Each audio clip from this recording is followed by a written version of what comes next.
আমরা যে মহাবিশ্বে বসবাস করি তা কি সত্যি পূর্ণ মহাবিশ্ব, নাকি এর পেছনে লুকিয়ে আছে আরো বিশাল কিছু যা আমরা দেখতে পাই না, কিন্তু যার উপর নির্ভর করে সবকিছু?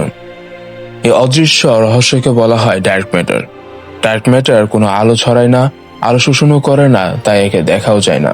কিন্তু মধ্যাকর্ষণ আছে, আর সেই মধ্যাকর্ষণে গ্যালাক্সিগুলোকে ভেঙে পড়ার হাত থেকে বাঁচিয়ে রাখে। এই গল্প শুরু হয় 1930 দশকে। একজন বিজ্ঞানী যার নাম ফ্রিটজ জুইকি, তিনি লক্ষ্য করেন ক্রোমাক্রাস্টার নামের গ্যালাক্সি গ্রুপে গ্যালাক্সিগুলো অস্বাভাবিক দ্রুত গতিতে চলছে। হিসাব করে দেখা গেল যে ভর আমরা দেখি তা এই গতি ধরে রাখার জন্য যথেষ্ট নয়। তখন তিনি বলেছিলেন, এখানে নিশ্চয় অদৃশ্য কোনো পদার্থ আছে। তিনি একে নাম দেন ডার্ক ম্যাটার। কিন্তু তখন কেউ তার কথা বিশ্বাস করেনি। প্রায় 40 বছর পরে আরেকজন বিজ্ঞানী যার নাম ভেরা রুবিন, তিনি এই ধারণার শক্ত ভিত্তি দেন। তিনি গ্যালাক্সির ভেতরে থাকা তারাদের ঘূর্ণন গতি পরিমাপ করেন।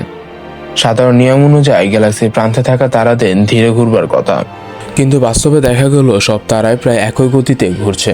এর মানে একটাই, গ্যালাক্সির চারপাশে একটা বিশাল অদৃশ্য ভরের বলয় আছে। পর্যবেক্ষণ ডার্ক ম্যাটার থিওরিকে বিজ্ঞানীরা মূলধারায় নিয়ে আসেন।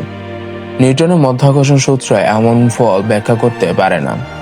আবার আইনস্টাইনের আপেক্ষিকতাও বলের অতিরিক্ত ভর ছাড়া এই গতি অসম্ভব। তাই বিজ্ঞানীরা মানতে বাধ্য হন ডার্ক ম্যাটার সত্যিই আছে।